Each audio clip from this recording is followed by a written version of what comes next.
हम व्यसन छोड़ना चाहते हैं, छूटता नहीं है।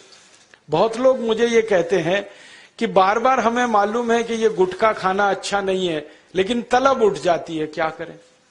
बार बार लगता है कि ये बीड़ी सिगरेट पीना अच्छा नहीं है, लेकिन तलब हो जाती है, तो क्या करें। हमें मालूम है कि शराब पीना अच्छा नहीं है, लेकिन तलब आ जाती है, तो क्या करें। तो आपको बीड़ी सिगरेट की तलब ना आए, गुटखा खाने की तलब ना लगे, तंबाकू खाने की तलब ना हो, शराब पीने की तलब ना हो, इसके लिए एक छोटा सा उपाय बताता हूं जो बहुत आसान है, आप आसानी से कर सकते।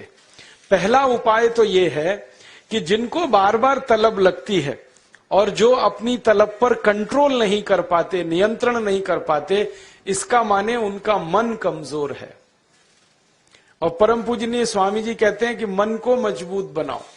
मन को मजबूत बनाने का सबसे आसान तरीका है, थोड़ी देर आराम से बैठ जाओ, जैसे मैं बैठा हूं, आलती पालती मार के, इसको हम सुखासन कहते हैं। आंखें बंद कर लो, दाहिनी नाक बंद कर दो और खाली बाईं नाक से सांस भरो और छोड़ो। खाली बाईं नाक से सांस भरो और छोड़ो, बाईं नाक से सांस भरो और छोड़ो। जिसको हम लोग चंद्र नाड़ी कहते हैं, उसको सक्रिय कर दो। जितनी ज्यादा सक्रियता आपके चंद्र नाड़ी की होती जाएगी, मन की शक्ति आपकी अपने आप बढ़ती चली जाएगी और आप इतने संकल्पवान हो जाएंगे, जो आसानी से कोई भी बात ठान लेंगे तो उसको बहुत आसानी से कर डालेंगे। ये एक तरीका है, बहुत आसान है, ये भी प्राणायाम का ही तरीका है। दूसरा एक तरीका है कि आपके घर में एक आयुर्वेदिक औषधि है, जिसको आप सब जानते हैं और पहचानते हैं। हम उसका बहुत इस्तेमाल करते हैं लोगों का व्यसन छुड़वाने में, और उस औषधि का नाम है अदरक। अदरक हम सबके घर में है। इस अदरक के टुकड़े कर लो छोटे छोटे, उसमें नींबू निचोड़ दो, थोड़ा सा काला नमक मिला लो और इसको धूप में सुखा लो, सूरज की धूप में इसको सुखा लो। सूखने के बाद जब इसका पूरा पानी खत्म हो जाए, ये अदरक के टुकड़े हमेशा अपनी जेब में डाल के रखो। जब भी दिल करे कि तंबाकू खानी है, गुटखा खाना है, बीड़ी सिगरेट पीनी है, तो आप एक अदरक का टुकड़ा निकालो, मुंह में डालो, उसका चूसने का काम शुरू कर दो। और ये अदरक ऐसी अद्भुत चीज है, इसको दांत से काटो मत, तो सवेरे से शाम तक ये मुंह में आपके सुरक्षित रहता है। इसको चूसते रहो, आपको गुटखा खाने की याद ही नहीं आएगी, आपको बीड़ी सिगरेट पीने की तलब ही नहीं आएगी और दारू की तलब भी छूट जाएगी। बहुत आसान है, कुछ भी मुश्किल नहीं है। फिर से बता देता हूं, अदरक ले लो, छोटे टुकड़े कर लो, नींबू निचोड़ लो, फिर उसमें काला नमक मिला लो, धूप में सुखा लो। सुखाने के बाद वो तैयार हो गया। तैयार होके इसको जेब में रखो, पुड़िया बना के रखो, डिब्बी में रखो, जैसे भी है जेब में रखो। जब दिल में तलब उठे, बीड़ी पीना, सिगरेट पीना, दारू पीना, गुटखा खाना, एक गुटखा माने एक टुकड़ा इस अदरक का निकाल के जीभ पे रखो, चूसना शुरू कर दो। जैसे ही वो रस आपके लार में घुलना शुरू हो जाएगा, आप देखना इसका चमत्कारिक असर होगा। आपको फिर गुटखा, बीड़ी, सिगरेट, तंबाकू, दारू याद ही नहीं रहेगी। सवेरे से शाम तक चूसते रहो, और जो 2, 4, 10 दिन, 15 दिन, 20 दिन लगातार कर लिया, तो हमेशा के लिए व्यसन आपका छूट जाएगा। आप बोलेंगे ये अदरक में ऐसी क्या चीज है? ये अदरक में एक रासायनिक तत्व है, जिसको हम रसायन शास्त्र की भाषा में, केमिस्ट्री में कहते हैं सल्फर। अदरक में सल्फर बहुत अधिक मात्रा में है।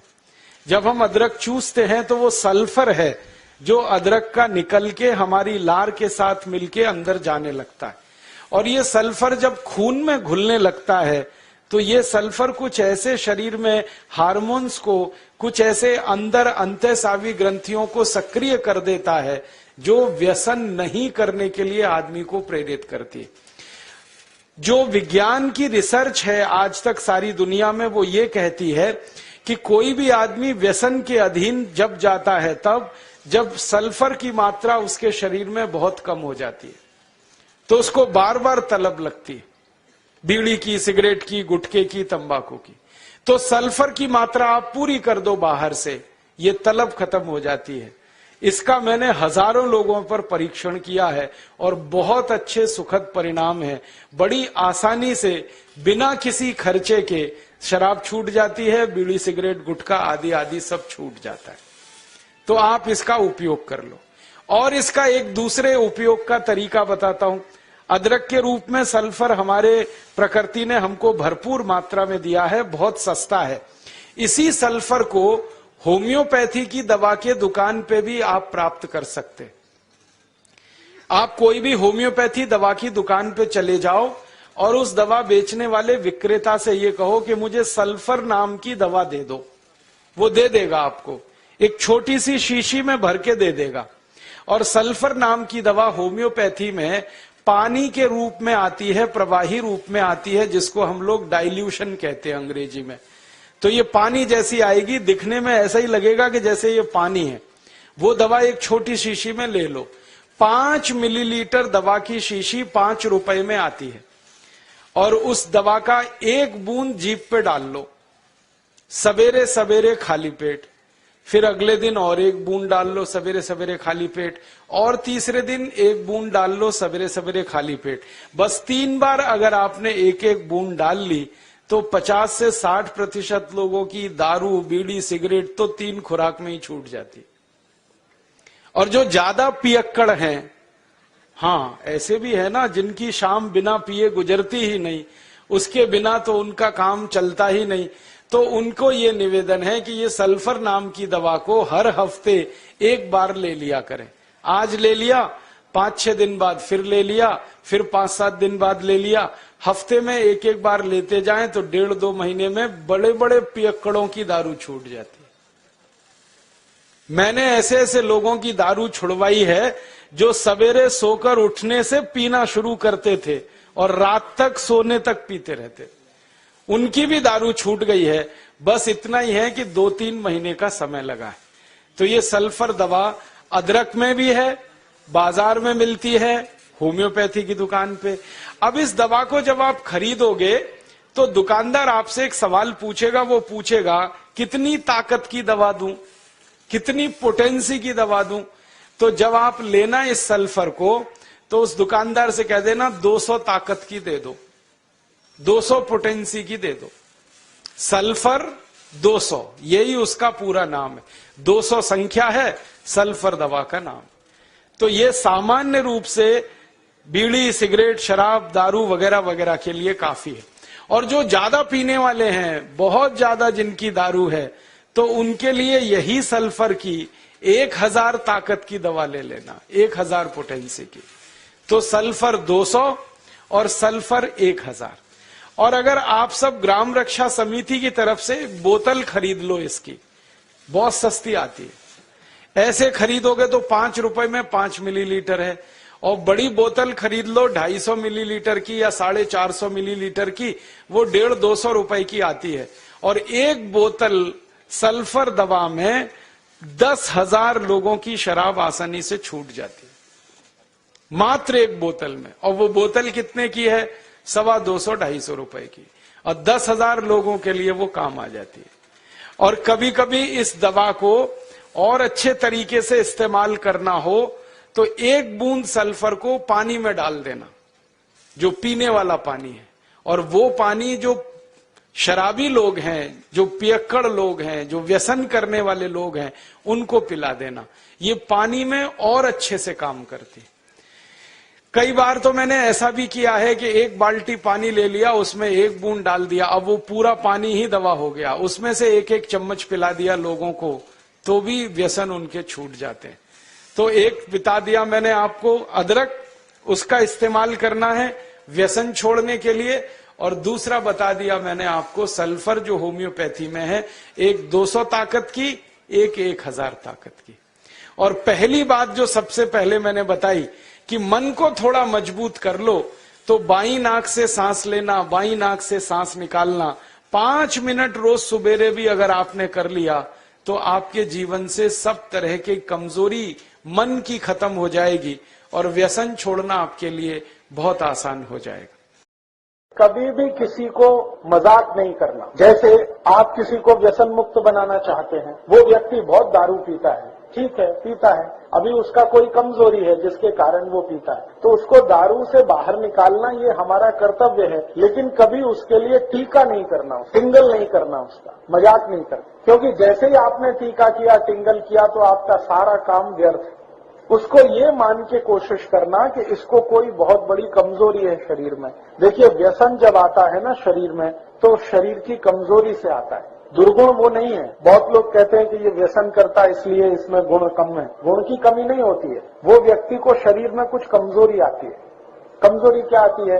सभी व्यक्ति के शरीर में कुछ रसायन होते हैं, कुछ धातुएं होती हैं, उनमें से कोई एक दो रसायन कम हो गए, कोई एक दो धातुएं कम हो गई, तो व्यक्ति दारू पीना शुरू कर देगा, बीड़ी पीना, सिगरेट पीना, मावा खाना शुरू कर देगा। वो सामान्य रूप से मैंने जो शोध किया है वो ये कि सभी दारू पीने वाले लोगों के शरीर में एक केमिकल, एक रसायन की बहुत कमी आ जाती है। वो रसायन का नाम है सल्फर। हिंदी और मराठी में कहते हैं गंधक, अंग्रेजी में कहते हैं सल्फर। हमारे शरीर में 16 तरह की धातुएं और रसायन हैं। कैल्शियम है, पोटेशियम है, मैग्नीशियम है, सोडियम है, सल्फर है, आयरन है, सिलिकॉन है, कोबाल्ट है, ऐसी 16 धातुएं और रसायन होते हैं। इनमें से कोई एक धातु या एक रसायन कम हुआ और दूसरा जास्ती हुआ तो व्यसन की स्थिति बनती है। लोग जब व्यसन शुरू करते हैं ना, तो हर बार ऐसा नहीं होता कि मजे में करते हैं, मौज में करते हैं, ऐसा हमेशा नहीं होता। अगर 19 वर्ष की उम्र के पहले कोई व्यक्ति व्यसन शुरू करता है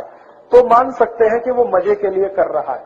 उसके बाद की उम्र का कोई व्यक्ति अगर व्यसन शुरू करता है तो जानने की कोशिश करो, कोई एक रसायन शरीर में बहुत कम होगा, और जब तक उस रसायन की पूर्ति नहीं होगी तब तक वो व्यसन मुक्त भी नहीं हो। उसमें होगा क्या? शुरू में आपने उसको समझाया, 1-2 दिवस समझ गया, फिर कोई दिन चुपके से जाके पी के आएगा, आपको बताएगा भी नहीं, और फिर आपको पता चला, आप बोलोगे यार तुमने फिर पी लिया, तो उसने कहा क्या करूं, मन नहीं मानता, शरीर नहीं मानता। वो मन मानता इसलिए नहीं है कि वो दारू के मदद से उसको वो रसायन की तात्कालिक पूर्ति होती है, शरीर उसकी मांग करता है। शरीर कहता है इसको पियो, इससे तुम्हारी ये कमी पूरी होती, लेकिन वो होती तात्कालिक है, परमानेंट नहीं है। तो ऐसे व्यक्ति को कोई औषध अगर दे दी जाए जो उसके रसायन की पूर्ति कर दे तो जीवन पर्यंत वो व्यसन मुक्त हो सकता है। अब वो क्या रसायन है वो जानना थोड़ा चिकित्सा विज्ञान का काम है। मैं इस पर थोड़ा शोध करता हूँ। चाय कॉफी जो लोग पी रहे हैं उनके शरीर में आर्सेनिक नाम के रसायन की बहुत कमी आती है, इसलिए वो बार बार चाय कॉफी। शराब पीने वालों को सल्फर, गंधक की बहुत कमी आती है शरीर में, इसलिए बार बार शराब पीते हैं। बीड़ी पीने वाले, सिगरेट पीने वाले और हुक्का पीने वाले, इनको शरीर में फास्फोरस की बहुत कमी आती है, इसलिए वो बहुत बार उसको पीते हैं। ऐसे 16 रसायन हैं, जिसकी भी कमी आएगी उसकी पूर्ति करने के लिए शरीर उसको प्रेरित करेगा, फिर जाकर वो पिएगा। तो ऐसी परिस्थिति है।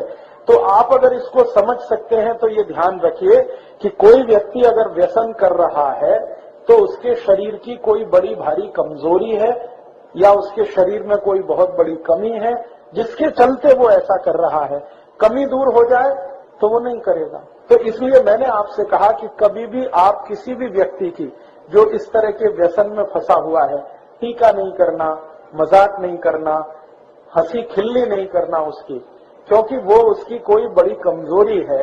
वो जानबूझ के कई बार ऐसा नहीं करता है, कोई बड़ी कमजोरी के तहत करता है। तो भारत में 23 लाख संत हैं, 23 लाख इस देश में संत हैं। 23 लाख से भी जास्ती हैं, 23,80,000 और कुछ 100 में भी होंगे। ये सरकार के आंकड़े हैं। इतने साधु संत हैं, महात्मा हैं, और 107 कोटि का भारत है। अगर ये कर लेते तो भारत में इतना भ्रष्टाचार, इतना अनाचार, इतनी व्यसन क्यों होती? तो साधु संत दूसरे को नहीं सुधारते, वो अपनी सेवा कराते। उनको अहंकार इस बात का है कि वो समाज को सुधारना कर रहे हैं, वो कोई समाज को सुधारना नहीं करते।